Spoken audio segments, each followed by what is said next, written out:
আসসালামু আলাইকুম। আজকে আমি একটু কিছু কথা বলতে চাই। সেটা হলো বাংলাদেশ বিশ্ববিদ্যালয় কেন্দ্রিক যে ছাত্র সংসদ নির্বাচন, সেই নির্বাচন নিয়ে মূলত আমার আজকের কথাগুলো।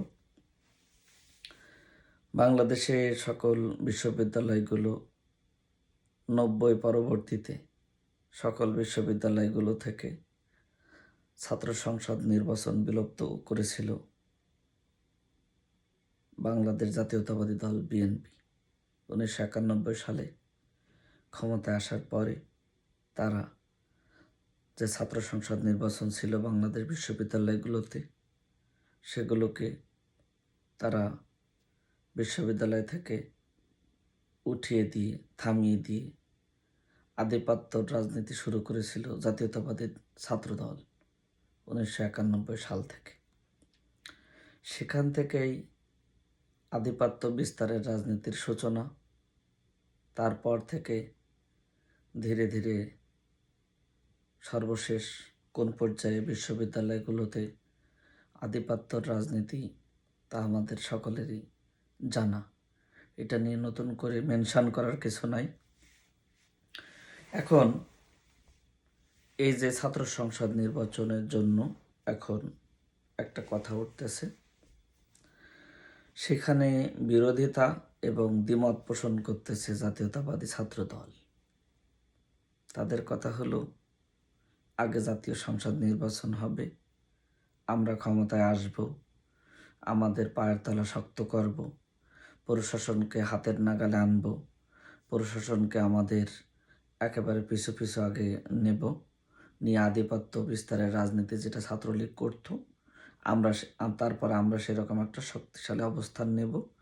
তারপর বিশ্ববিদ্যালয়গুলো সকল হলগুলো দখলে নেব, নেওয়ার পরে তারপরে ছাত্র সংসদ নির্বাচন দেব, যেন আমাদের 16 কলা কানায় কানায় পূর্ণ হয়ে যায়।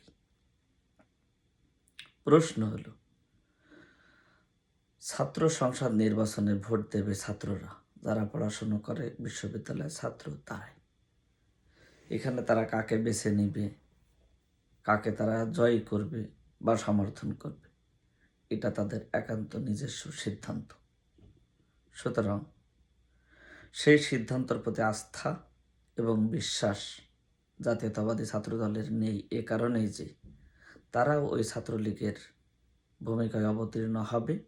এদেশের মানুষ বা ছাত্ররা তাই বিশ্বাস করে, যে কারণে নির্বাচনের প্রতিদ্বন্দ্বিতা করা কিংবা নির্বাচনের জন্য সামনে আসা তাদের জন্য একটু কঠিন।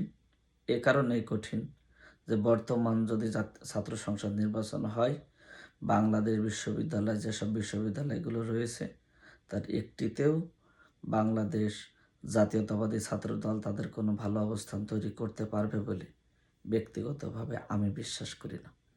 এই সেম কথাটা বিশ্বাস করে না ছাত্রদলও, যে কারণে এই সামনের এই যে ছাত্র সংসদ নির্বাচন, সেই নির্বাচনে তারা প্রতিদ্বন্দ্বিতা করা কিংবা ছাত্রদের মুখোমুখি হতে তারা ভয় পায়, যে কারণেই তারা ছাত্র সংসদ নির্বাচনের বিরোধিতা করতেছে। সকল ছাত্র সংগঠন যেখানে চাচ্ছে ছাত্র সংসদ নির্বাচন, সেখানে ছাত্র দল উল্টো পথে হেঁটে তাদের দুর্বলতা প্রকাশ করতেছে বলে আমি মনে করি। এটা মনে করা না, এটাই সত্য। যদি এখন ছাত্র সংসদ নির্বাচন হয়, বাংলাদেশের একটি বিশ্ববিদ্যালয় জাতীয়তাবাদী ছাত্রদল তাদের কোনো ভালো পদ, ভিপি বা জিএস যে ধরনের বড় বড় পদ রয়েছে তার কোনোটি ছাত্রদল পাবে না। এখন যদি বলেন আপনি কিভাবে জানলেন তারা পাবে না, এটা সাইকোলজি তাই বলে, দর্শন তাই বলে। কারণ কি, এদেশের ছাত্ররা, তরুণরা তো ওই কথাই বিশ্বাস করে যে ছাত্রলীগ যে পথে হেঁটেছে ছাত্রদল ওই একই পথে হাঁটবে। ছাত্রলীগ যে টেন্ডারবাজির রাজনীতি করেছে, ছাত্রদলও সেই টেন্ডারবাজির রাজনীতি করবে।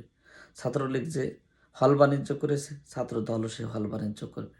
এটা তো ছাত্ররা বিশ্বাস করে। সুতরাং ছাত্ররা যেটা বিশ্বাস করে সেটার বাস্তবায়ন বা প্রতিফলন তো তারা তাদের মত প্রকাশ অর্থাৎ ভোটের মাধ্যমে সেটা তো তারা প্রকাশ করবেই। যে কারণে ছাত্রদলের এত ভয়, এত এত হৃদয়ের কাঁপনি, এত আতঙ্ক, অন্য কোনো কারণ নাই। তারা হয়তো বা এখন বোঝাতে চাবে যে এই সরকারের অধীনে যদি নির্বাচন হয় তাহলে এই যে বিপ্লবী যেসব ছাত্র বৈষম্য বিরোধী ছাত্র সংগঠন রয়েছে বা শিবির রয়েছে তাদের প্রভাব এখানে বেশি থাকবে, আমাদের প্রভাব থাকবে না। তাদের প্রভাব বেশি থাকবে না কেন বলেন?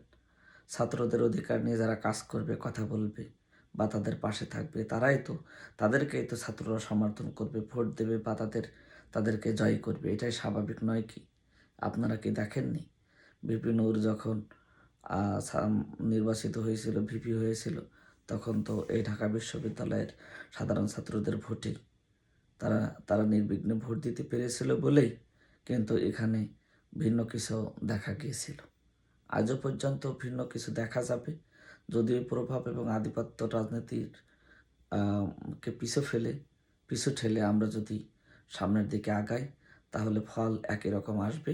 যে কারণে জাতীয়তাবাদী ছাত্র দল তারা নির্বাচনের বিপক্ষে, তারা নির্বাচনে আসতে চাচ্ছে না বা নির্বাচন দিতে তাদের দ্বিমত। অন্য কোনো কারণ আছে বলে আমি মনে করি না। যাই হোক না কেন, জাতীয়তাবাদী ছাত্র দল তারা চাইলেও নির্বাচন সময় মতো হয়ে যাবে, না চাইলেও সময় মতো হয়ে যাবে। আর জাতীয় নির্বাচনের ক্ষেত্রে সেটাও তাই।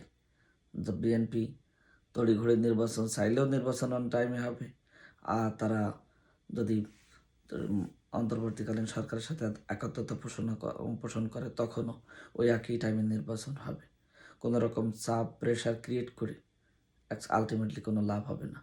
আর ছাত্রদলকে আরেকটি কথা আমার পক্ষ থেকে আমি সোশ্যাল মিডিয়াতে জানিয়ে দিলাম, সেটা হলো কি, এই যেসব সব ছাত্র সংগঠন মানে বাম ছাত্র সংগঠন নিয়ে আপনারা যেসব মিটিং করেছিলেন, এক দলে আছে 10 থেকে 15 জন করে, 6 দলে হয়তো 6, 15, 90 জন আছে। আর আপনারা তার মানে সব কিছু মিলেই কিন্তু স্টিল আপনারা সংখ্যালঘু, সব কিছু মিলেই কিন্তু আপনারা সংখ্যায় কম। কারণ বাম ছাত্র সংগঠনে যে কয়জন তারা কমিটিতে থাকে ওই কয়জনই তাদের ওই সংগঠনের মানুষ। ওর বাহিরে সাধারণ ছাত্রের ভিতরে একজন মানুষও তাদেরকে সমর্থন করে না। এটা আপনিও জানেন, এটা ছাত্রদলও জানে, এটা বাংলাদেশের সব মানুষ জানে। আমি ছাত্র রাজনীতি করে এসেছি, ছাত্র রাজনীতির আদ্যিপান্ত সব কিছু আমার বোঝা শেষ। এটা নতুন করে বোঝার বা জানার কিছু আছে বলে আমি মনে করি না। যে কারণে ছাত্র রাজনীতি আমি ভালো করে বুঝি। আমি ছাত্র রাজনীতি করে এসেছি। ছাত্র রাজনীতির প্রত্যেকটা চেনা অচেনা গলি পার করে আমি এখানে এসে দাঁড়িয়েছি। যে কারণে কথাগুলো সোশ্যাল মিডিয়াতে প্রকাশ করে গেলাম, সোশ্যাল মিডিয়াতে আপনাদেরকে জানিয়ে গেলাম। এই মুহূর্তে যদি ছাত্র সংসদ নির্বাচন হয় বিশ্ববিদ্যালয়গুলোতে, বাংলাদেশ জাতীয়তাবাদী ছাত্রদল কোনো একটি বিশ্ববিদ্যালয়ে তাদের বিশেষ করে ভিপি বা জিএস কোনো একটি পদ বাংলাদেশ জাতীয়তাবাদী ছাত্রদল পাবে না। এটাই বাস্তবতা। এই বাস্তবতার কারণেই তারা নির্বাচনে দ্বিমত পোষণ করে কিংবা এই মুহূর্তে নির্বাচনে আসতে চায় না। এটাই হলো শেষ কথা। কথা হয়েছে যে জাতীয় সংসদ নির্বাচন এখন হোক আর পরে হোক, ছাত্ররা যদি সত্যিই তাদের মতের প্রকাশ ঘটাতে পারে, দেখবেন ছাত্র দলের কোনো অবস্থান ঢাকা বিশ্ববিদ্যালয় থেকে শুরু করে যতগুলো বড় বড় বিশ্ববিদ্যালয় আছে, পাবলিক বিশ্ববিদ্যালয়, তার কোনোটাই অ্যাকচুয়ালি কোনো ভালো সুফল বই আসবে না। বিকজ তরুণরা এই ছাত্রদলকে বিশ্বাস করে না, যেমন ছাত্রলীগকে বিশ্বাস করে না। ধন্যবাদ ধৈর্য ধরে সময় নিয়ে যারা আমার কথা শুনলেন, সকলে সুস্বাস্থ্য কামনা করে আল্লাহ হাফেজ।